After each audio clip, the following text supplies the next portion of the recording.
Hi everyone, welcome to Nameables. Did you hear the story about Bill Clinton's official apology speech about his famous scandal? In the speech, he read a poem. The moving finger writes, and having writ moves on. Nor all your piety nor wit shall lure it back to cancel half a line, nor all your tears wash out a word of it. The poem is so famous in its own right that it's also written on the walls of Leiden University in the Netherlands. The writer of that poem is no other than Omar Khayyam, the Persian philosopher, mathematician, astronomer, poet, and polymath who happens to be known mostly as a poet in the West. He was born in 1048, right in the middle of what is called the Golden Age of Islam, in a town called Neyshabur in the modern-day Iranian province of Khorasan. In those days, it was described as a leading metropolis of the Seljuk Empire.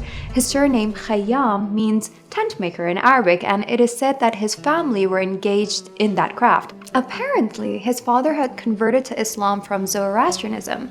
At the age of 20, he moved to what is modern-day Uzbekistan, first to Bukhara to study in the famous library called the Ark, and then to Samarkand, where he wrote his treatise on algebra. He made a great impression on the ruler Shams al-Mulk Nasr, who reportedly let Khayyam sit next to him on the throne. By the age of 25, he had already written a book on arithmetic, one on music, and one on algebra. His most famous book on algebra is the Treatise on Demonstration of Problems of Algebra, which he wrote when he was only 22. It contained principles of algebra that were later adopted by the West. There's also a theorem called the Khayyam-Newton or Khayyam-Pascal binomial expansion, and it's still used today in mathematics. When he was about 28, the ruler of the time invited him to take charge of the observatory in Isfahan. He accepted to work as an astrologist there, but in fact, he wanted to do his astronomical research as he didn't believe in astrology. At the observatory, he measured the year as 365.242198 days long. We now know that the year is exactly 365.242190 days long. These measurements became the Jalali calendar, the most precise calendar ever produced. It produced an error only every 5,000 years, whereas the better-known Gregorian calendar produces an error of 1 day every 3,330 years. In the 20th century, after some revisions, it became the modern-day solar Hijri calendar, which is in official use in Iran and Afghanistan.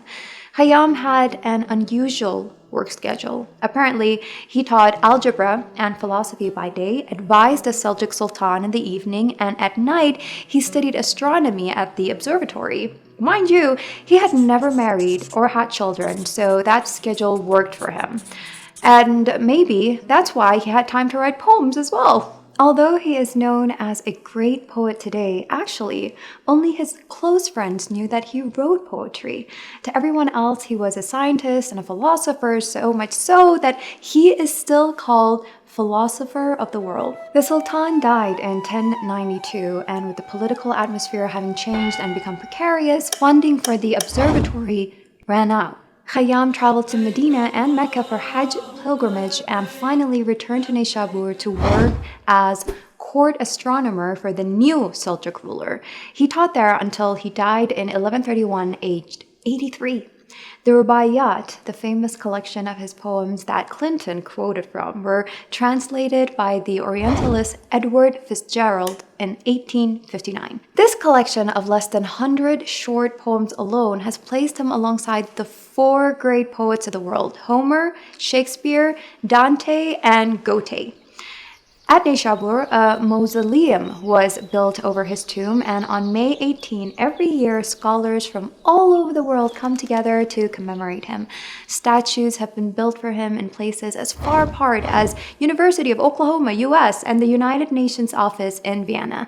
In 1884, the Scottish globetrotter and artist William Simpson traveled from Tehran to Central Asia on work assignment for the Illustrated London News, and as he passed by Neyshabur, he visited Khayyam's grave and collected some of the seeds from the roses.